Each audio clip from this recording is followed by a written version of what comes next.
نحمده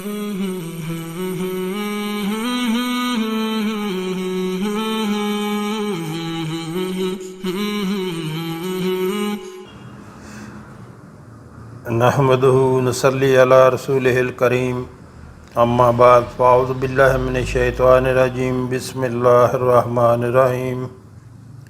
محترم ناظرین، السلام علیکم ورحمۃ اللہ وبرکاتہ۔ ہمارے آقا صلی اللہ علیہ وآلہ وسلم کا فرمان ہے کہ سلام کو عام کرو اور لوگوں کو کھانا کھلاؤ، یہ بہترین عمل ہے۔ یعنی سلام سب کو کرو، چاہے کوئی جاننے والا ہو یا نہ جاننے والا ہو، سب کو سلام کرو اور لوگوں کو کھانا کھلاؤ، کہ یہ بہترین عمل ہے۔ اور ارشاد باری تعالی ہے سورہ دہر میں، اللہ تعالیٰ کا فرمان ہے سورہ دہر میں، وَيُطْعِمُونَ الطَّعَامَ عَلَىٰ حُبِّهِ مِسْكِينًا وَيَتِيمًا وَأَسِيرًا انما نطعمکم لوجہ اللہ لا نرید منکم جزاء ولا شکورا، جس کا ترجمہ ہے، اور باوجود یہ کہ خود ان کو طعام کی خواہش ہو اور حاجت مندوں، فقیروں، یتیموں اور قیدیوں کو کھانا کھلاتے ہیں، اور کہتے ہیں خالص خدا کے لیے کھلاتے ہیں، نہ تم سے عوض کے خواستگار ہیں، اور نہ الحمدللہ نحمدہ نصلی علی رسولہ الکریم اما بعد فاعوذ باللہ من الشیطان الرجیم بسم اللہ الرحمن الرحیم۔ محترم ناظرین، السلام علیکم ورحمۃ اللہ وبرکاتہ۔ رمضان المبارک اور رضائے الہی کا حصول۔ محترم ناظرین، رمضان المبارک جو ہے یہ اللہ کی رضا حاصل کرنے کا بہترین ذریعہ ہے۔ یعنی جب آپ روزے میں ہوتے ہیں تو آپ اللہ کے بہت قریب ہوتے ہیں۔ یہ قرب الہی حاصل کرنے کا، اللہ کی رضا حاصل کرنے کا بہترین ذریعہ ہے روزہ رکھنا۔ انشاءاللہ کچھ ہی دنوں میں رمضان جو ہے وہ آنے والا ہے۔ اس مہینے کی جو ہے بہت زیادہ فضیلت ہے، اس سے خوب فائدہ اٹھائیں اور دن میں روزہ رکھیں، تراویح پڑھیں، قرآن پڑھیں، اللہ کا ذکر کریں، اپنے آقا صلی اللہ علیہ وآلہ وسلم پر درود پاک پڑھیں۔ جب آپ روزے میں ہوں گے تو ظاہر ہے کچھ کھا پی تو سکتے نہیں، جس کی وجہ سے ذکر اذکار میں خلل پڑے۔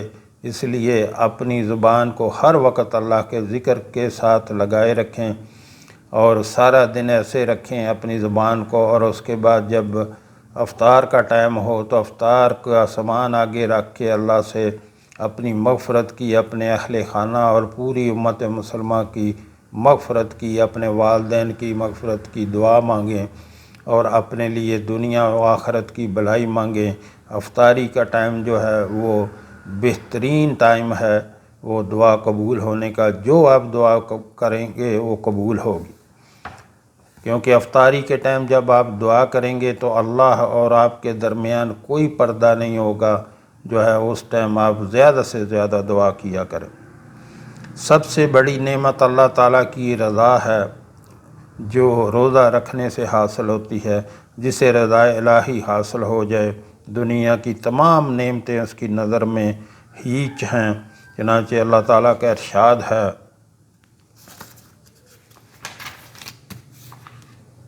وعد اللہ المؤمنین والمؤمنات جنت تجری من تحتها الانہار خالدین فیہا ومساکن طیبۃ فی جنات عدن ورضوان من اللہ اکبر ذالک هو الفوز العظیم۔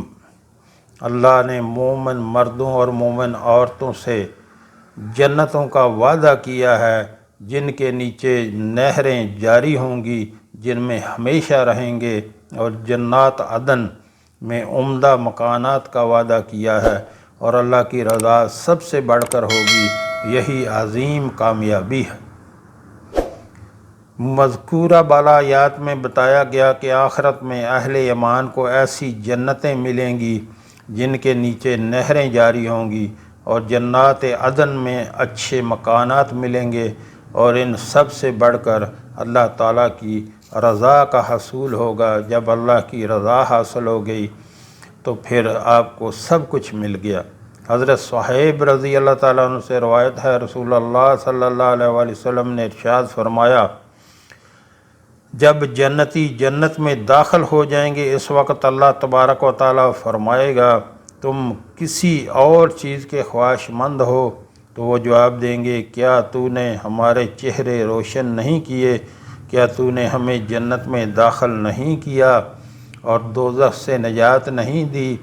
آپ نے فرمایا، اس پر وہ پردہ اٹھا دے گا، انہیں کوئی ایسی چیز نہیں دی گئی ہوگی جو انہیں اپنے رب عزت و جلال والے کے دیدار سے زیادہ پسندیدہ ہوگی۔ ہر نعمت سے دیدار کی نعمت زیادہ لذیذ اور محبوب ہوگی۔ یعنی جنت میں سب سے جو ہے اعلیٰ چیز وہ اللہ کا دیدار ہوگا، جب ہم انشاءاللہ سب اپنے رب کو دیکھیں گے، جس نے ہمیں پیدا کیا، جس نے ہمیں اتنی خوبصورت دین دیا، جس نے ہمیں اتنے پیارے خوبصورت دین سے نوازا، اور اتنا ہمیں نوازا، اتنی رحمتیں اور کرم کیا، اور ہمارے آقا صلی اللہ علیہ وآلہ وسلم کی امت میں ہمیں پیدا کیا۔ اس سے اور نعمت، بڑی نعمت کیا ہوگی کہ آقا صلی اللہ علیہ وآلہ وسلم کی امت میں ہمیں پیدا کیا، اور جنت میں جانے کے بعد پھر اللہ جو ہے ہمیں اپنا دیدار انشاءاللہ کروائے گا۔ ہمیں ایسے عمل کرنے چاہیے کہ ہم اللہ کا دیدار کر سکیں انشاءاللہ۔ اللہ ہم سب کو وہ وقت نصیب کرے، اللہ ہم سب کو اپنا دیدار کرائے۔ رمضان المبارک تو ہے ہی رضا الہی کے حصول کا مہینہ۔ رسول اللہ صلی اللہ علیہ وسلم نے فرمایا، اللہ تعالیٰ اپنے فرشتوں سے فرماتا ہے، اے فرشتوں، میں تمہیں گواہ بنا رہا ہوں کہ میں نے ان کے ماہ رمضان کے روزوں اور قیام کا ثواب اپنی رضا اور مغفرت کی صورت میں دیا، اور فرماتا ہے، میرے بندو مجھ سے مانگو، مجھے اپنی عزت و جلال کی قسم ہے، تم اس اجتماع عید میں آخرت یا دنیا کے لیے جو بھی مجھ سے مانگو گے میں وہی تمہیں دوں گا۔ مجھے اپنی عزت کی قسم، جب تم میرا خیال رکھو گے میں تمہاری لغزشیں معاف کرتا رہوں گا۔ مجھے اپنی عزت کی قسم، نہ میں تمہیں بے یار و مددگار چھوڑوں گا، اور نہ ہی حق والوں کے سامنے تمہیں رسوا کروں گا۔ واپس چلے جاؤ، تمہیں بخش دیا گیا، یعنی جب عید کی نماز پڑھتے ہیں تم نے مجھے راضی کیا روزے رکھ کے، قرآن کی تلاوت کر کے، صدقہ خیرات کر کے، اور ذکر اذکار کر کے، اور لوگوں پر رحم کر کے، لوگوں کے لیے آسانیاں کر کے تم راضی کیا، میں تم پر راضی ہو گیا ہوں۔ فرشتے خوش ہوتے ہیں اور اس امت پر ماہ رمضان کے اہتمام پر اللہ تعالیٰ کی طرف سے ہونے والے انعامات کی مبارکباد دیتے ہیں۔ محترم ناظرین، اس مہینے کو خالی نہ جانے دیں۔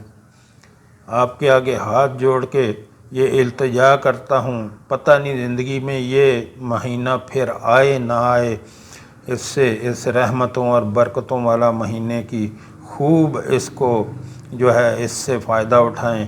اب روزے رکھیں، نمازیں پڑھیں، قرآن کی تلاوت کریں، لوگوں پر رحم کریں، لوگوں پر افطاری کروائیں، لوگوں کی سحری کروائیں، اور اپنے اہل و عیال کا خیال رکھیں، اپنے رشتہ داروں کا خیال رکھیں، کسی سے لڑائی جھگڑا نہ کریں، اور ہمیشہ جو ہے عاجزی و انکساری کے ساتھ اس مہینے کو گزاریں۔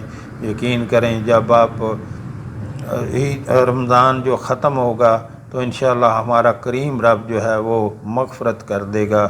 اللہ ہم سب کو اس مہینے کی برکت سے ہماری مغفرت فرما دے، آمین۔ رسول اللہ صلی اللہ علیہ وسلم نے ارشاد فرمایا، حالت روزہ میں 4 کام زیادہ سے زیادہ کرنے کی کوشش کرو۔ 2 کام ایسے ہیں جن سے رب العزت کی رضا حاصل ہوتی ہے، اور 2 کام ایسے ہیں جن کے بغیر جن کے کیے بغیر کسی انسان کا کوئی چارہ نہیں۔ جن دو کاموں سے اللہ تعالیٰ کی رضا حاصل ہوتی ہے وہ ہے کثرت سے لا الہ الا اللہ کی گواہی دینا، یعنی کثرت سے لا الہ الا اللہ کا ذکر کرتے رہیں، اور نمبر 2 استغفار کرنا۔ اور جن دو کاموں کے بغیر کسی کا کوئی چارہ نہیں وہ ہے ایک جنت کا سوال کرنا اور دوسرا جہنم کی آگ سے پناہ مانگو۔ تو محترم ناظرین، زیادہ سے زیادہ اللہ کا ذکر کریں، لا الہ الا اللہ، اور استغفار پڑھیں، استغفر اللہ ربی من کل ذنب واتوب الیہ، یا استغفر اللہ الذی لا الہ الا هو الحی القیوم واتوب الیہ۔ زیادہ سے زیادہ استغفار کریں اور لا الہ الا اللہ کا ورد کرتے رہیں۔ لا الہ الا اللہ ہر وقت آپ کی زبان پہ ہونا چاہیے، اور جنت کا سوال کرنا اور جہنم کی آگ سے پناہ مانگو۔ اللہم انی اسألک الجنۃ الفردوس واعوذ بک من النار، ایسے کر کے دعا کریں، اللہم انی اسألک الجنۃ الفردوس واعوذ بک من النار۔ جب بھی اللہ سے جنت کا سوال کریں تو جنت الفردوس کا سوال کریں، اور اس کو ایسے دعا مانگ لیا کریں، اللہم انی اسألک الجنۃ الفردوس واعوذ بک من النار۔ یہاں آپ سے گزارش کرنا چاہوں گا، ہمارے ہاں دن کے ٹائم میں ایک دسترخوان چلایا جاتا ہے۔ محترم ناظرین، دسترخوان جو ہے وہ اس میں کوئی بھی آ کے کھانا کھا سکتا ہے، کوئی پیسہ نہیں لیا جاتا کسی سے، فری آف کاسٹ بلا معاوضہ اس میں کھانا کھا سکتے ہیں۔ ہمارے آقا صلی اللہ علیہ وآلہ وسلم کا فرمان ہے کہ سلام کو عام کرو، یعنی سب کو سلام کرو، اور کوئی جاننے والا ہے یا نہیں جاننے والا سب کو سلام کرو، اور لوگوں کو کھانا کھلاؤ۔ لوگوں کو کھانا کھلانا ہمارے کریم رب کا بہت محبوب عمل ہے۔ تو جو ہمارے بہن بھائی ملک میں یا ملک سے باہر رہتے ہیں ان سے گزارش کرتا ہوں کہ یہ آپ کے تعاون سے اور اللہ کے کرم سے ہمیشہ چلتا رہنا چاہیے۔ یقین کریں جو آپ نے اللہ کے راستے پہ خرچ کر دیا تو اللہ اس کو دنیا میں بھی کئی 100 گنا بڑھا کر واپس کر دیتا ہے، اور وہ آخرت کا ذخیرہ بن جاتا ہے۔ اور جو آپ نے جو آپ نے دنیا کے اوپر خرچ کر دیا وہ ضائع کر دیا، اس لیے اپنے ہاتھوں سے اللہ کے دیے ہوئے مال کو اللہ کے راستے پہ خرچ کریں، اپنے لیے آخرت کا ذخیرہ بنائیں۔ ویڈیو کے شروع میں میرا نمبر چل رہا ہے، اس پہ رابطہ کر سکتے ہیں، اور ویڈیو کے نیچے میرا واٹس اپ نمبر چل رہا ہے، اس پہ رابطہ کر کے آپ طریقہ کار پوچھ سکتے ہیں۔ اللہ ہم سب کو نیک عمل کی توفیق عطا فرمائے۔ رسول اللہ صلی اللہ علیہ وآلہ وسلم نے ارشاد فرمایا، جو شخص اللہ کی رضا جوئی کے لیے ایک دن روزہ رکھتا ہے تو اس کے لیے اس کے باعث مہر کر دی جاتی ہے کہ وہ جنت میں داخل ہوگا۔ یعنی ایک روزہ جو ہے جو آپ اللہ کی رضا کے لیے رکھتے ہیں تو اس پر اللہ مہر ثبت کر دیتا ہے، مہر لگا دیتا ہے کہ یہ جنت میں داخل ہوگا۔ سیدنا معاذ بن جبل رضی اللہ تعالیٰ عنہ سے روایت ہے کہ رسول اللہ صلی اللہ علیہ وسلم نے ارشاد فرمایا، جس نے لوگوں کو سنانے اور ان کی نظروں میں بڑا بننے کے لیے کوئی کام کیا تو اللہ تعالیٰ روز قیامت تمام مخلوقات کے سامنے ان کے عیبوں کو ظاہر کر دے گا اور رسوا کر دے گا۔ سیدنا ابو ہریرہ رضی اللہ تعالیٰ عنہ سے روایت ہے، بے شک رسول اللہ صلی اللہ علیہ وسلم نے ارشاد فرمایا، اللہ تعالیٰ یہ بات ارشاد فرماتا ہے کہ میں شرک کرنے والے لوگوں کے شرک سے بہت زیادہ غنی ہوں۔ یعنی کوئی شرک کرے بھی تو اللہ کو کوئی فرق نہیں پڑتا، وہ بے پرواہ ہے۔ جو کوئی بھی میرے لیے عمل کرے اور اس میں میرے غیر کو شریک ٹھہرائے تو میں اس سے بری ہوں، اور اس کا یہ عمل اسی کے لیے ہے جس کو اس نے شریک ٹھہرایا، باطل اور بیکار ہے۔ یعنی جس کو دکھانے کے لیے جو ہے آپ نے کوئی عمل کیا، آپ نے اس کو اللہ کا شریک ٹھہرایا۔ یعنی ریاکاری یا کسی کو دکھانے کے لیے کوئی عمل کرنا، کسی کو صدقہ خیرات کرنا کسی کو دکھانے کے لیے، روزہ رکھنا کسی کو دکھانے کے لیے کہ میں بڑا پرہیزگار ہوں، نماز پڑھنی کسی کو دکھانے کے لیے کہ میں بڑا پرہیزگار ہوں، صرف اور صرف آپ کے دل میں اللہ ہونا چاہیے کہ میرا جو بھی عمل ہے خالصتاً میرے رب کی رضا کے لیے ہے، میں نے اس کو راضی کرنا ہے، میں نے اس کو خوش کرنا ہے۔ جو ہم نے پڑھا، جو ہم نے سنا، اللہ ہمیں اس پر عمل کی توفیق عطا فرمائے۔ وآخر دعوانا الحمدللہ رب العالمین۔